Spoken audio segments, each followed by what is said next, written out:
So restarting. And I noticed I didn't incorporate the work I'm doing with Kaiser in there, and I thought, oh, that would have been pertinent. Sorry about that. Well, you can bring that up in the Okay. discussion. I think that's important.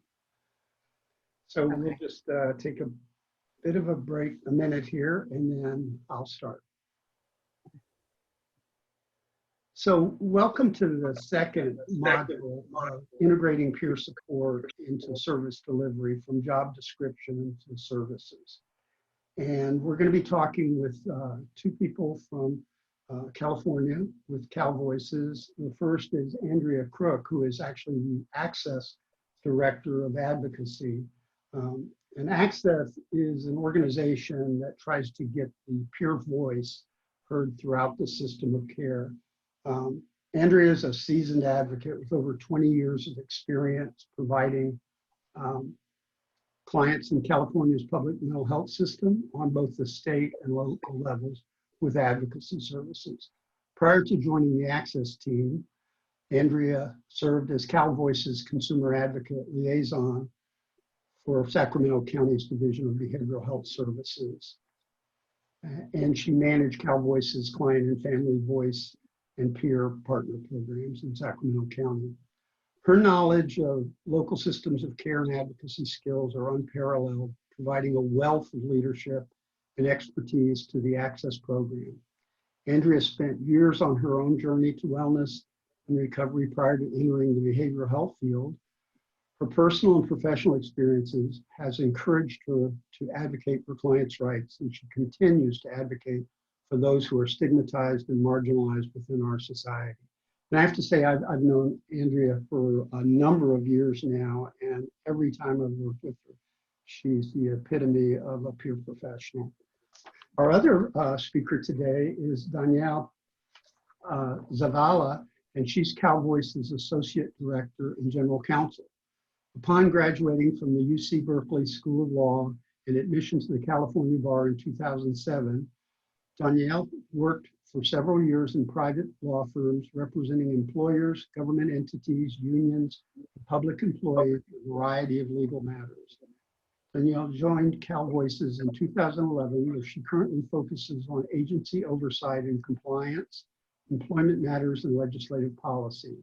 From 2015 to 2017, she was director of Cal Voices Workforce Integration Support and Education Program, WISE, where she provided training and technical assistance to employers and peer support workers throughout California and successfully implemented Cal Voices statewide and regional peer training, education, and placement activities. From 2017 to 2020, she served as the director of Access, California Cal Voices statewide advocacy program, which promotes the interests of consumers and peer support workers and expands participation of key stakeholder communities in behavioral health policy development. In her role, she draws from both her professional training and personal lived experience to educate others about the valuable contributions and limitless potential of individuals living in recovery. And I really want to welcome both of you here. I'm sorry I had to read those verbatim, but I didn't want to miss anything. So what we're going to talk about is when an organization or program first decides to bring peer support into the mix. And it sounds fairly simple. You go and you hire some peer specialists and you're there. But unfortunately, it's not that simple. And there's a lot of steps that have to take place to be successful at bringing peer support in. So I'd like to kind of open it up and just talk about what is some of the first steps that you need to take when you're beginning to think about this, and then how does that process flow from there on? So why don't we start with Andrea, and then we'll go to Dawniell. Okay. Well, thank you so much, first, Patrick, for having us, and the opportunity to talk about this meaningful work is embraced. So thank you. And I admire all the work that you do and have done to elevate the peer role throughout the nation. I think the first question is, why introduce peer support? And I just want to say that peers make really an intense and profound contribution to individuals' recovery journey. And I feel like the question should be, why not introduce peer support? I mean, it saves money and it saves lives. An important factor in the recovery process is the presence and involvement of people who believe in the person's ability to recover, who offer hope, support, and encouragement, and who also suggest strategies and resources for change. And truly, that is what peers do best, because they have been there. I think when we talk about how to introduce peer providers, truly the first step is preparing an organization or programs for the introduction of peer support. So it really takes time and should be a slow and thoughtful process. And with that, I want to hand it to Dawniell, because I think she would like to elaborate on that question. Thanks, Andrea. You think I'd like to elaborate on it, huh? I know you would. Well, you've done such tremendous work, Dawniell, and I just want folks to know that Dawniell is our champion. I like to refer to her as Charlie, and we're all her angels, because she truly has been able to elevate these trainings and these introductions to providers throughout California like no other. So don't be so modest. Thank you. Yeah, so when we're talking about first steps in preparing an organization or a program for introducing peers, I definitely draw on the experience of our organization, because we are a peer-run organization. All of our programs at Cal Voices are peer programs. Even if they're not providing direct services, programs like Access California, which is an advocacy program, like our WISE program that does peer support training and education, even if they're not providing direct services, all of them are operated by people who have their own lived experience. And so as an organization, we really have to practice what we preach. And we've come to internalize some of these concepts and these foundational values of peer support. And so I guess what I would say is that if an organization or a program is taking some first steps, I think that those first steps really need to include taking a look at their organizational values and what the culture is like at their organization. And they have to understand also that peer support goes hand in hand with the recovery model, right?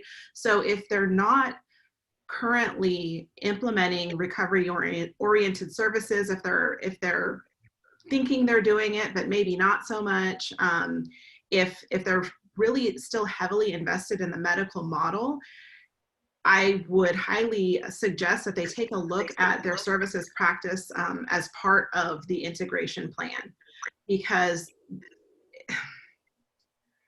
bringing peers on before they fully embrace the recovery model is going to be a big change for the organization. And I would think that it would make sense to do it, in phases or in steps, or at least be going into it with eyes wide open.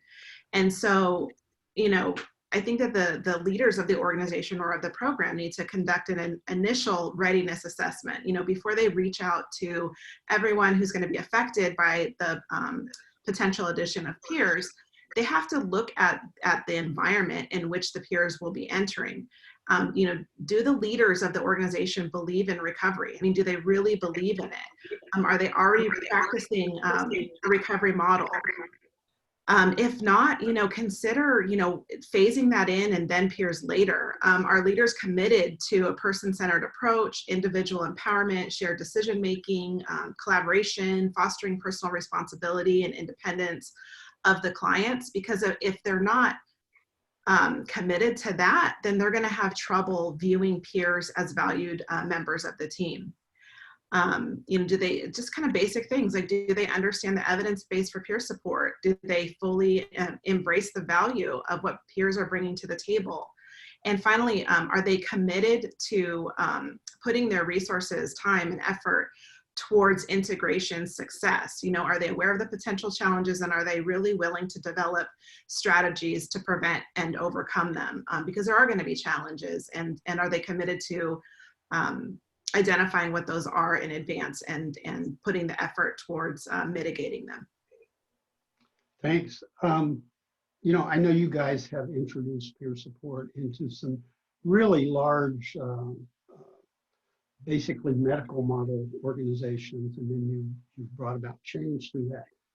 What kind of level of support in that organization do you need to be able to make this? I mean, is this a top-down kind of a process? I mean, it probably takes place in every different way you can conceive of, but with the larger organizations, when peer support's just coming in, how does that generally come about? Andrea, maybe you'd like to take So when you're saying top down, when we're first starting to develop a peer program with an organization, we absolutely need leadership's buy-in. They have to be committed wholeheartedly. So we need those champions that are going to be helping to introduce the program, or not necessarily they're the ones that would be introducing the program, but ensuring that they're having experts come in and train all individuals that are going to interact with the peers, so that they really understand what their role is and what their role is not. Again, that goes back to really taking your time and doing a thoughtful implementation, because I think one of the struggles, even when you do a thoughtful implementation, there are going to be struggles because, you know, we're changing the status quo. And so whenever you have a change in the status quo, you're going to have those resistors. You're going to have some resistors. And so it's really important that we have leadership buy-in, and that we do ongoing and meaningful training, so that the individuals that they'll be working with on the multidisciplinary team know that, hey, they're not here to do your job, your role. They're a complement to your position. They're an enhancement to the program. What they bring is unique, but just as valuable as the work that you do. So I think that having those champions and leadership is absolutely critical to the success of the program.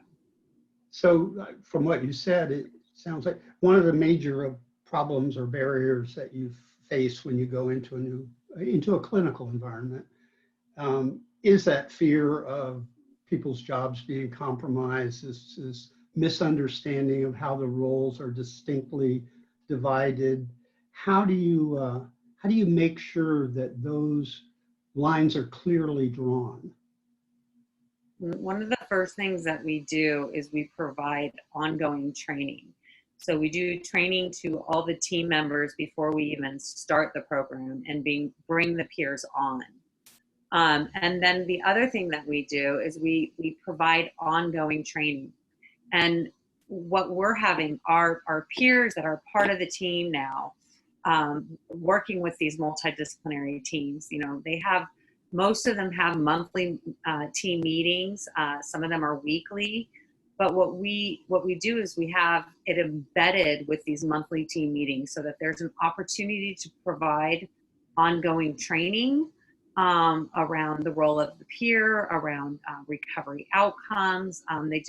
They don't have a ton of time to do it, so they're really thoughtful, and it's just an ongoing evolution. And what's great is when we come up with barriers, I would say one of, and I don't know if I'm jumping ahead, feel free to stop me, Patrick, but when I talk about one of the barriers, it would be there's a culture shift. So the language that the providers may have traditionally or historically used, like referring to individuals as their diagnosis, can bring up emotions in the peers working alongside them. So by providing ongoing training and education and support, they're able to do that and raise that awareness in a non-threatening way. So once we know better, we do better, instead of having it, it's kind of catching it before it becomes larger, gets out of control. Does that make sense? Maybe Dawniell, you could help me if I'm saying that right. Yeah, you want to add something? Yeah, I mean, I think that, you know, when we're first making a connection with an organization that's interested in bringing peers on board, whether they're kind of just consulting with us or they want to contract with us to provide the peer support workers in their environment, I think that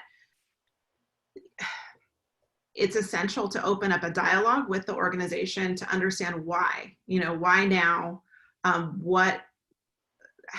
what caused you to come to this decision at this time? What are you hoping to accomplish?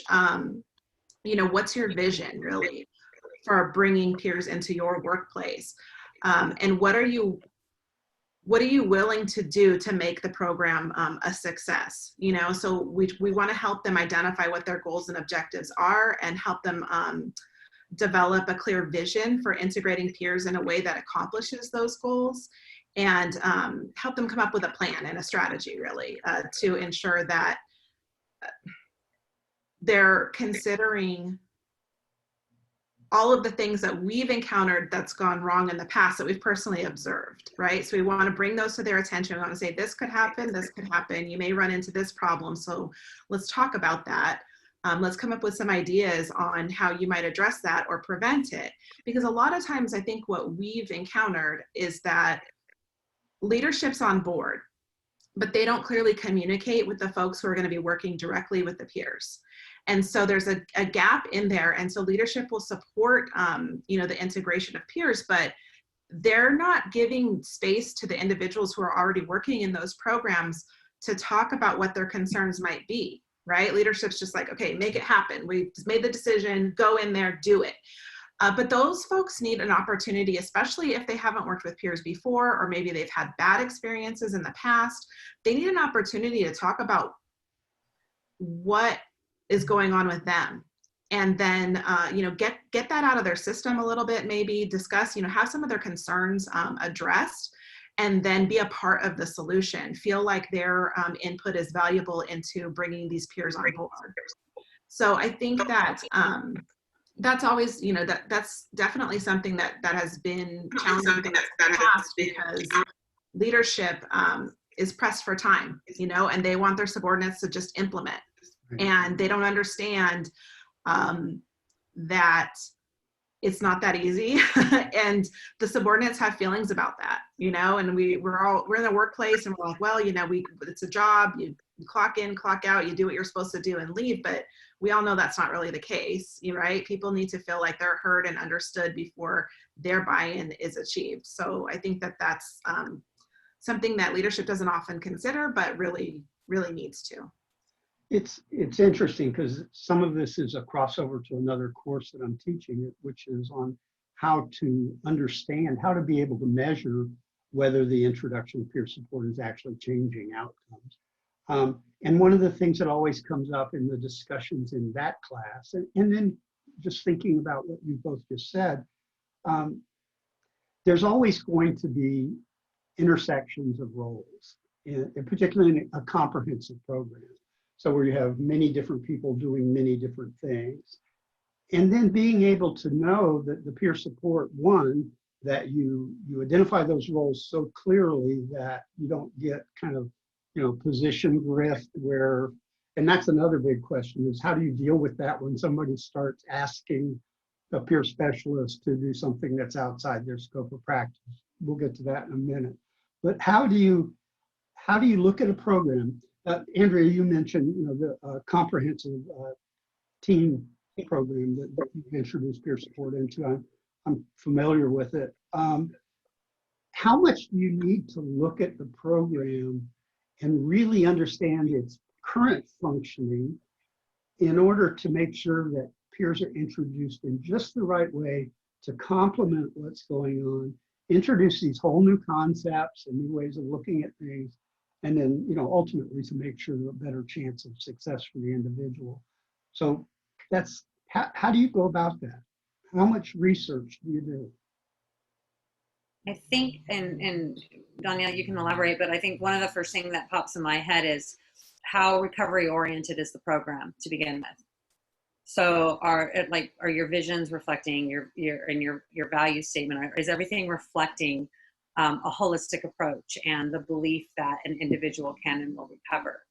I believe that organizations that already really hold that philosophical viewpoint are much more likely to succeed and excel with implementing a peer program. But if a program is not currently, hasn't fully embraced the recovery model, I think some work needs to be done prior to implementing a peer provider program, and not just for the success of the program, but also for the psychological safety of the peers that will be incorporated into these teams. I think it might even go the other way too, the psychological safety of the other members, because they're being, they're facing something they don't know. It's a bit of an unknown. And as we were saying a few minutes ago, there's a lot of fears about what are these changes going to mean to me and to my job. So to go to that other question, Dawniell, you might be the one to answer this. When peers are placed into a program, in another interview, we'll talk about supervision and how you guys actually frame that whole thing. But when they are, and inevitably it seems that every program I've worked with, eventually peers are asked to do something outside of what is their authentic scope of practice. How do you deal with that as the agency that's bringing the peer support in?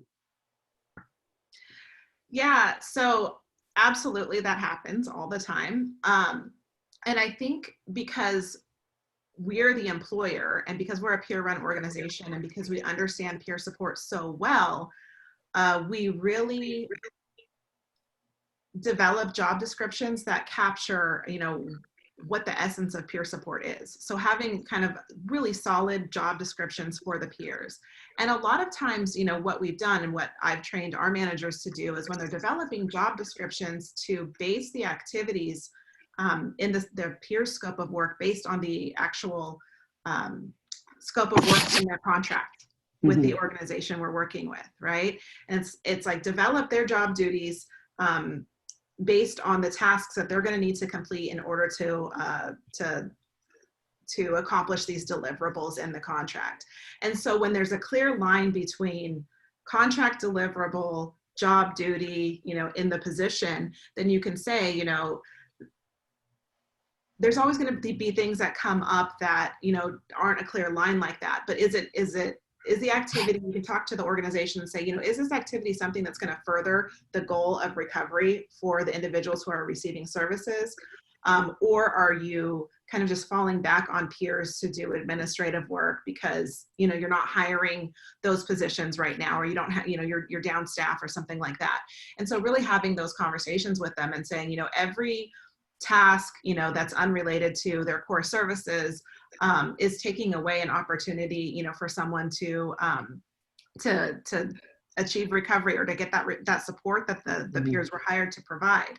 And so kind of framing it, focusing on the shared goals of the contract, of the agreement that you have with the organization. And, sometimes it's just pointing out, that's not in their scope, just coming forward and saying no, but explaining why I think is important, obviously, to maintain the relationship. I know that. Oh, go ahead. This is something that comes up all the time, and I have to say that, I personally right now I oversee our peer program within one of private hospitals locally. I've also overseen the ones within the public behavioral health system. And oftentimes, I feel the peer providers that we employ, it's a little bit of a luxury because they actually have someone like me who is also a peer in a managerial role that they can come to and say, hey, they're asking me to do something that is totally outside of my scope. I don't feel comfortable saying no. Can you please, can you support me with this? And it's a simple phone call to really talk about, role clarification and usually it's always been, I shouldn't say usually, we haven't had any further issues. But then I think about some of the peers that we've had that we currently even have working with us now have worked in local public mental health systems within other counties. And they're not supervised by a peer-run organization or an individual that is a peer. And they literally, this is an extreme case, but I don't know how, this could be happening, and probably is happening in other areas too, but they have their peers washing county vehicles. And so I think that's another thing we really haven't talked about is the importance of supervision. And we talked about the importance of having champions within the organizations that are helping to introduce this program, but to have a manager that is ideally a peer, so that we are creating these career ladders across all of our organization and truly elevating and embedding the peer voice. That's ideal. But at the very least, we have to have a manager that will set clear boundaries and not set peers, or ensure that peers aren't being faced with those difficult issues that come to boundaries and role clarity. In another session, we'll get a lot more into supervision. We'll also get a lot more into the business part of you being the employer and placing peers or contracting out their services someplace. I know California is still in the middle of creating certification, and certifications are very complex. And in California, it's got to be extremely so because you have such a diverse workforce around the state and so many different models and all of this. But and we can get into that in another one too. But one of the things that I've talked about in other classes, but also in anything that I've ever talked about in certification, is the benefit that a certification also has a scope of practice.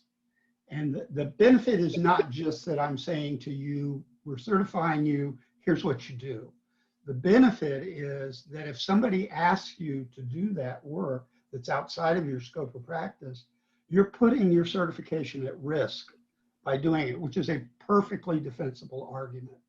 And a good certification is legally defensible, that if someone says, well, they did this or they did that, you can say they've gone through the training, they've gone through the examination, they have a scope of practice, they're working within their field based upon what they know. So, so when you go into a group, a bigger organization, and they've got multiple roles for peers. Have you ever gone into like a contracting agreement where you were putting peers into multiple different types of positions at the same time? And then how did you work out the details of like job description and all of that stuff? How do you get that honed down to where it's going to be good for the person and for the organization? It's kind of nebulous, isn't it? That's a Dawniell question. If I've ever heard a Dawniell question, that's a Dawniell question. Well, so I think it comes down to, having understanding how the contract is structured, right? Because fortunately for us, a lot of times, the agencies that work with us, they know that we're a peer-run organization. They know that we're going to hire a peer to manage the program. We're going to have leads or supervisors in the program that are also peers. We're implementing a program right now that's going to be starting in July that has 3 different peer roles in it: a manager, 2 leads, and 11 peer line staff. All positions have lived experience as a requirement. And I think it's having those conversations. And initially, when we applied for the funding, the funding organization wanted us to have a clinician managing the program. Mm-hmm. And it's because they had past experiences with prior contractors that provided peer services, and that the contractors were not peer-run organizations. They were essentially supported employment type of, organizations. Yeah. And they said, oh, your disability is you have, lived experience with a mental health condition. We're going to plop you into this role here, without understanding, the nature of peer support. And so they had very bad experiences with that in the past. And so they wanted, when they put the contract out to bid, they wanted a clinician to be the manager. And when we got the funding, we asked them, do you really want this? Can we have a peer, a peer instead at managing this program? And they explained that, yeah, if you can do it, that's fine. The problem we had in the past is that our contractor was hiring folks who maybe weren't ready for the position, and they were going to the clinicians at the county that they were partnered with to get some of their mental health needs met. And so there was a lot of role confusion there. And so I think going back to making sure that explaining the needs for having these different roles, explaining the importance of building the career ladder in, because it's like, okay, you're going to implement this program and let's assume it's going to be successful. If you only have line staff, then what, right? How is this program going to develop over time? How are you going to be providing the folks with a career ladder, with professional development opportunities, all of that?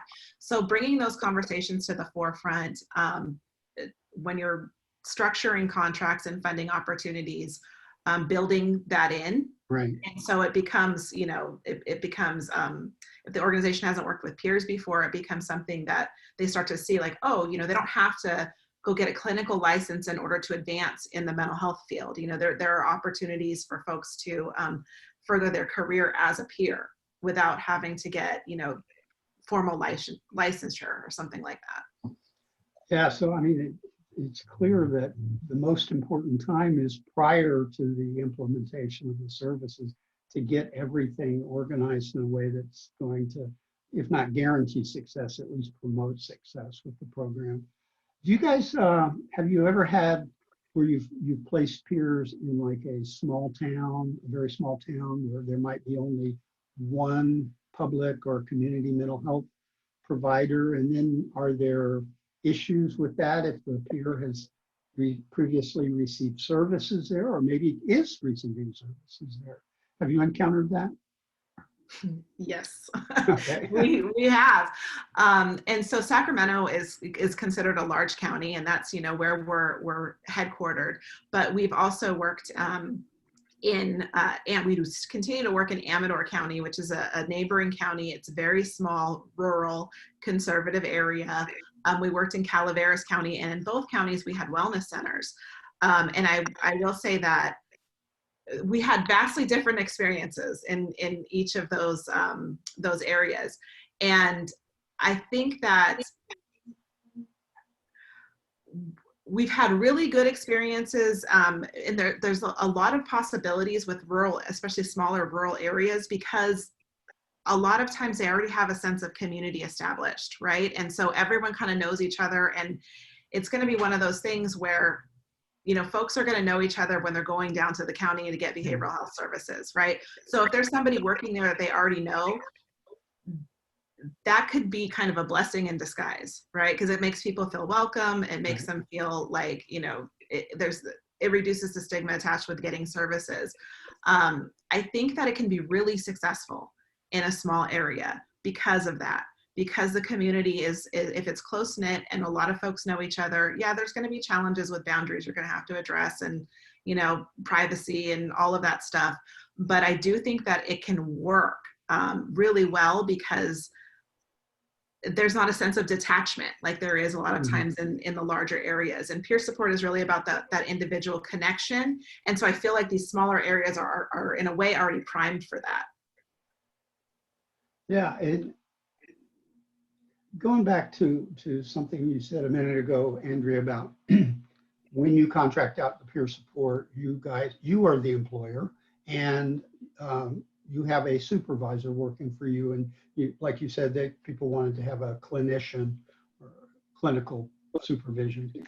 When you contract with these organizations, I'm assuming if it's any kind of clinical program, there's clinical supervision on their side, and yours is the personnel supervision, the support to the individual, the helping people to grow into the role. And then, so when there's an issue that comes up, perhaps between clinical supervision and what peers do, how do you deal with that so that it doesn't put the pressure on the individual?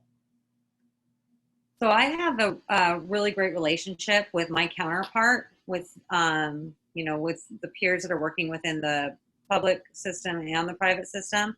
So we have regular monthly meetings, and then if anything comes up in between, we communicate with each other, whether there's something happening over there where they're providing services that I need to be made aware of, or vice versa. We just really, it's important to have that open dialogue, open communication.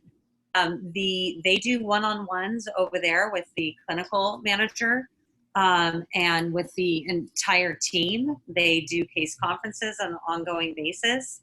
So I think that truly just, it's interesting, and I don't want to take up too much time, but prior to us, so they contracted with us after they had been contracting with another organization and employing community health workers for a while. And that organization, there was a little bit of growing pains because that organization was pretty much a pass-through. So they are not employed by the hospital, but the hospital takes care of all of the oversight and administrative needs of their folks. So when we came on, we're quite hands-on. We do ongoing training, ongoing supervision, ongoing support, and work directly with them a lot. I mean, I myself even have gone over and done many trainings for the entire multidisciplinary team. So that was a little bit of a change because there were some times when they were trying to instruct them to do things that were outside of their scope, not understanding. And with the community health workers, some of them will said, they were a peer just because they have lived experience. But I think that, providing that ongoing education around, the role and the unique training that peer providers have, that it's more than just having lived experience. Yes, it's a minimum qualification, but there's also a specific set of, KSAs that folks need in order to fulfill those unique roles. So that was a little bit of a challenge, but just by having that ongoing communication and working together, even though you're not working under the same roof, it's important that you stay connected and learn from each other. Is there any kind of move towards unionizing peer support in California? No. Good. That is an Yeah, no, not that we're aware of, but I know with, the way that they've structured peer certification and the rollout here in California, it's sort of a half measure. And so the counties are trying to determine, each individual county is trying to determine how and to what extent they're going to be implementing a certification program. And it's unclear yet, what support the overall state is going to be providing. But I know that counties, a lot of them have already been employing peers directly, and a lot of them are considering it now. And in California, all, our public workforce at the counties are unionized. So those roles would all be unionized, but within, the county, the various county classifications. So because we haven't had certification in California up until now, or not even yet, but we don't have like a professional association here in the state that represents the interests of peers. So that's definitely been something that we as an organization have been considering, and we've been looking at, can we provide that? Can we provide, that advocacy opportunity for the peers to come together as professionals and get their needs met and their interests addressed? There's an interesting comparison in Canada. Canada, when they came out with their certification, it was very, very well designed, really thoughtfully created, but it didn't get much traction. And part of the reason was almost all of the peer support workers, the workforce, were employed by the provinces. And so they were actually employees of the state. And therefore, they were members of a union. And so when the certification came out, it was like, we're going to require you to get this other thing when you already exist. You already have, this model that's been developed over 25 years. And so now they're going through the growing pains of making those two things match up. And I think they're doing it well. They're very thoughtful. Peer support in Canada is really interesting. If you ever get a chance to look at it, they could teach us quite a bit, I think. When you are at the point where you've made this agreement and you've developed a job description and all of that, how does hiring take place? How much do does your organization participate? How much does the organization that you're going to be providing the support into? And then how much do the people who receive services from that organization, how much do they have in say about hiring, or if they do at all? So I don't know if I'm frozen on your end, but I've been frozen for about 10 minutes over here. Okay. So how much, okay, it depends on who we're contracting with, really.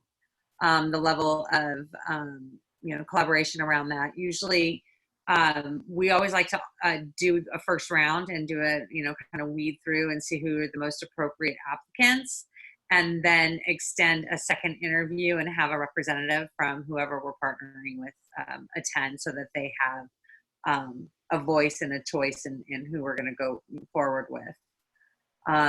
And what was the second question? I know that there's... Well, the involvement of the people who actually receive services, do they get some say in or in creating the position? Yeah. No. That's easy. What do you think about that? I mean, I guess I would say that in a way, the folks who are receiving services do have a say in the creation of the position sometimes, or in the creation of the program for which we're hiring the position. So in California, we have the Mental Health Services Act. It requires, for certain types of mental health funding, the programs that are funded through it need to be planned by the community, right? And so they usually have, at least in some of the larger counties, they have monthly meetings where they say, here's what's going on, here's how much money we have, what programs do you want to fund? And if they don't have money, then they come back and they talk about, how the programs are performing. And so at that point, the community members and the folks who are receiving services have an opportunity to talk about the types of programs that they want to see funded, the types of positions, what they want those program objectives to be.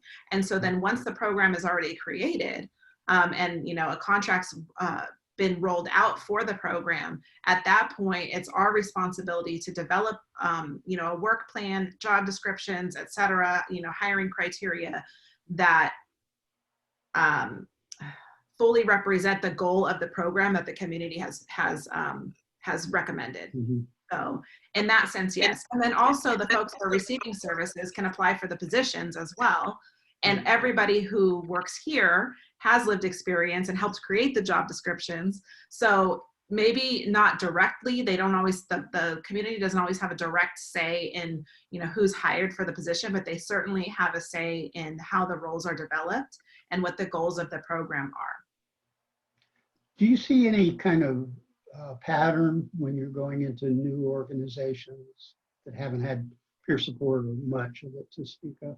That there's an under expectation of the abilities of peers, and that there's also maybe a misconception about fragility and ability to withstand the rigors of an important job? Yes, I mean, that's a really good question. And I think it's something that we don't talk about enough, because I think that the peers have to work twice as hard and really represent, because they're already coming with, folks have these preconceived notions that they're fragile or delicate or vulnerable. And so it's really, that there's a whole training around, stigma. And yeah, that's a really good question. And so that's something that I like to say we have a scarlet letter C on our forehead. And so we have to work just, even harder. And then really, when you think about the history of the client movement, I mean, that's what we've been having to do from day one is not just fight for our civil rights, but fight for equality in the workforce. Because, at the end of the day, we're here having this conversation because peer support services work. Peer support services are incredibly meaningful.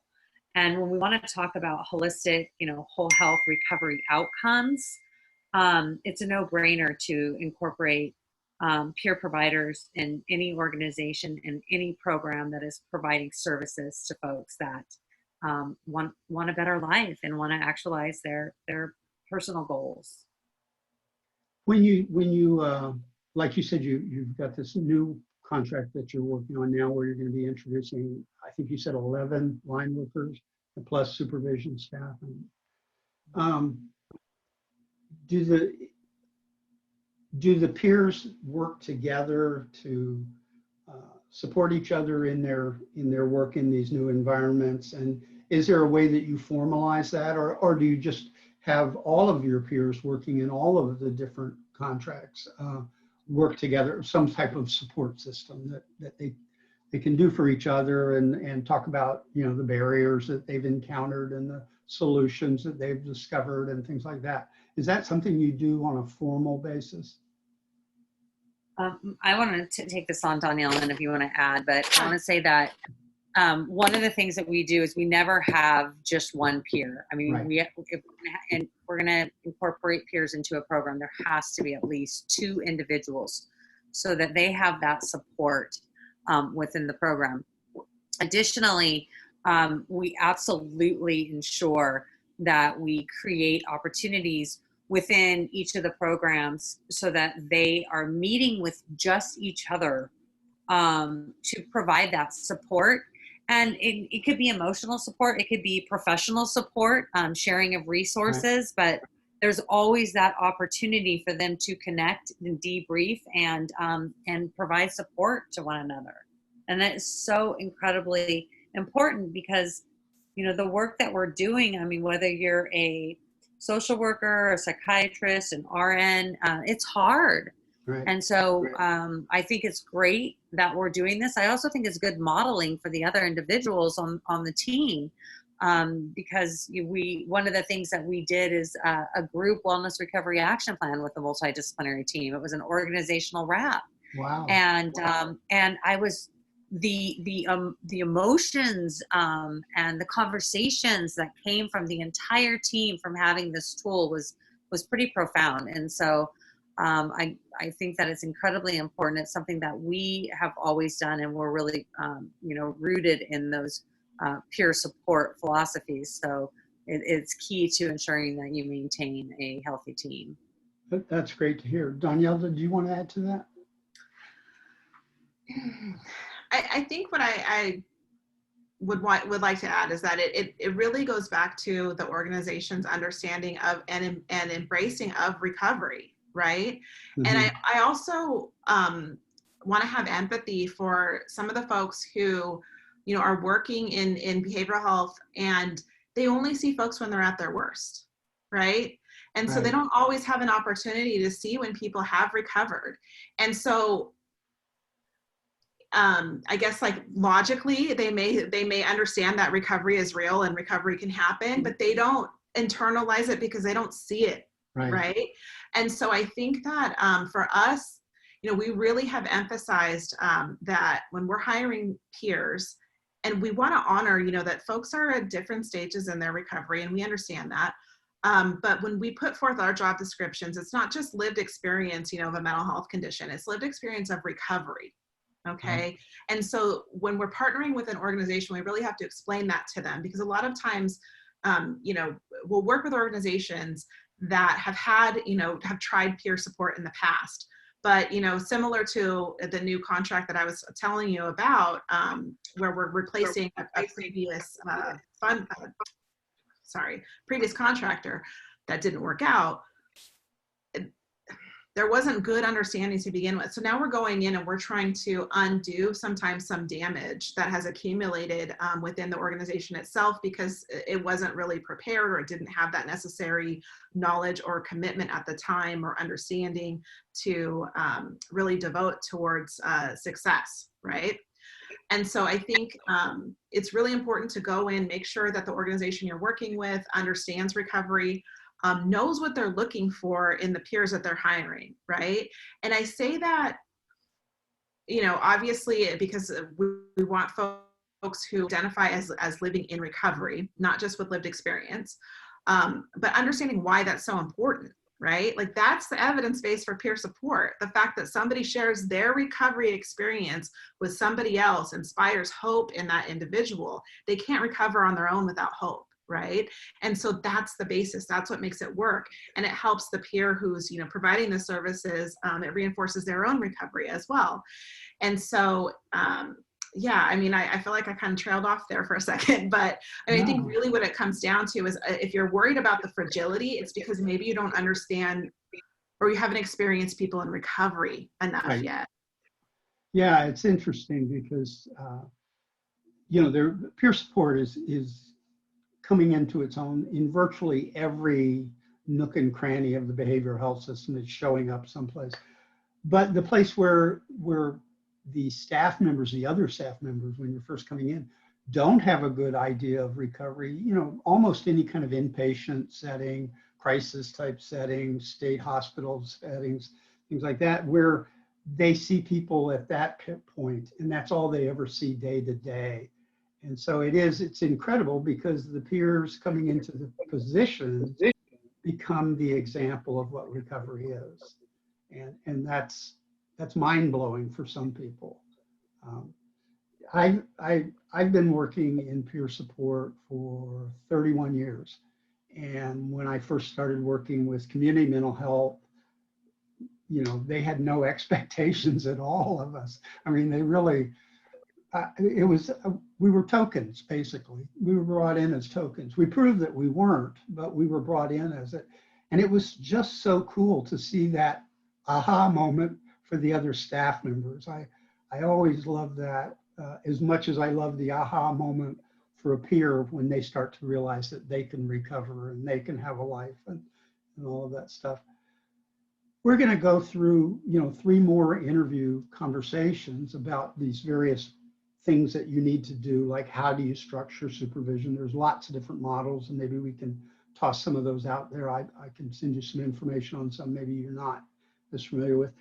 But, you know, it's, to me, what you guys have been saying is really the most important point in this whole thing is the preparation and the way that you structure a contract, you just structure a job description, you prepare staff, you know, you have the support of leadership in that organization, and that there be a way to resolve problems before they become really problems. An issue comes up, there's a misunderstanding on one side or the other. That's what's so great to me about this model that you have, where the peers work for you, you provide their day-to-day supervision, you work closely with the people you're contracting their services to.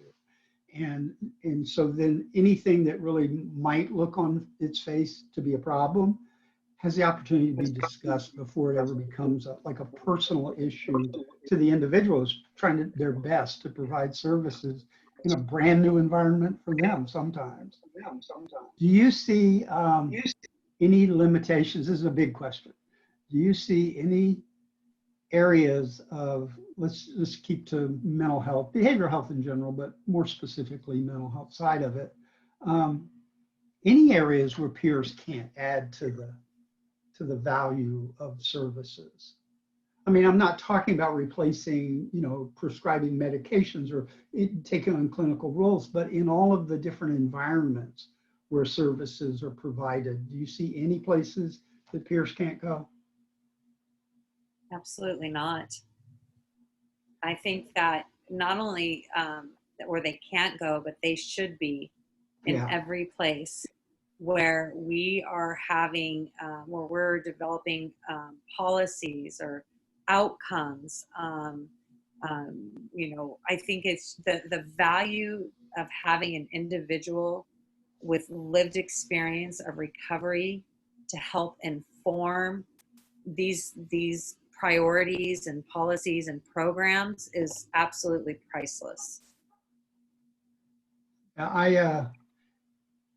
We don't see this a lot, but it does happen, and I think it's happening more frequently now, is that we're actually seeing peers come into a system of care just in that baseline kind of peer support role, maybe one-to-one or support groups, or however they begin services, and then they move through various complexities of services. But we're actually seeing people move into administrative roles. We're even seeing people move into leadership roles within agencies, and it's so wonderful to see. And it's also really, it excites me so much when I see a company that has enough vision to even try to do that. And that's happening more and more. You know me, I'm peer support in every way, shape, and form. I think I said on a interview I did the other day that that my goal for peer support is to go beyond just lived experience peer support, but peer support in all things. Peer support was here way before we ever started talking about it. It's always been around, and it exists throughout healthcare already. We've just been the best at organizing it, I think. And eventually I would love to see, and I think you probably agree, that peer support be available to anyone and everyone, no matter what door they come in through. If they want the services, it should be available to them. One of the big questions, and I'd like you guys to be thinking about this, is how do we deal with the issue of who do I consider my peer? And the best example of that question is, I don't know if you guys have done work with the VA, but when you're working with veterans, you may be a very highly trained peer specialist, but you're not a peer if you're not a veteran. And in many places where I've worked to help build programs, if it's a combat vet, then you're not a peer unless you're a combat vet. And if it's a woman vet, you're not a peer unless you're a woman vet. How are we going to figure this out? Because, there's so many different issues that are unique to an individual, but also to groups.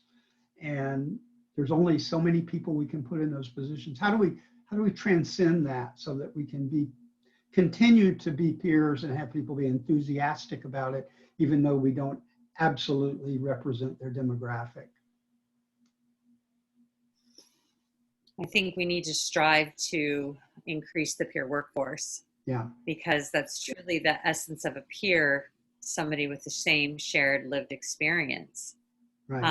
And I would think for the VA, that was a great example, that it would be critical to have somebody that has experienced that life and being diagnosed with a behavioral health diagnosis before during or after. Who better to model hope and recovery than somebody that has that same experience? And especially, we have these conversations a lot too, because in California, I mean, we're a melting pot. We are so incredibly diverse. Right. And so we really want to, and are continuing to within our organization, and we're starting to see, others follow suit, but it's just so important that we continually educate and expand on that peer workforce, because we have, I think it's important to have that diversity and to have that shared lived experience. It's incredibly cool, I think, for us when we start working with a group that, we're maybe not familiar with ethnicity, country of origin that has very specific attitudes about mental health, or language that is used or not used. It's really interesting to see that peer support can exist in a different way than the way that we've trained in ourselves, that we've trained others to do. The best example I can think of is working with some of the tribal nations and learning that it's actually, the concept is even a little bit different of what we mean by peer support. Well, thank you guys so much. And we're going to do some more of these, and I'll be in touch. So take care. And I hope everybody's doing well. And I don't know if you guys have had your vaccinations or if you're even going to get them, but I can tell you I've had mine. And so happy to hear it. It's a topic of discussion in my household. So take care. And everybody. Thank you. Thank you. Bye-bye. Bye.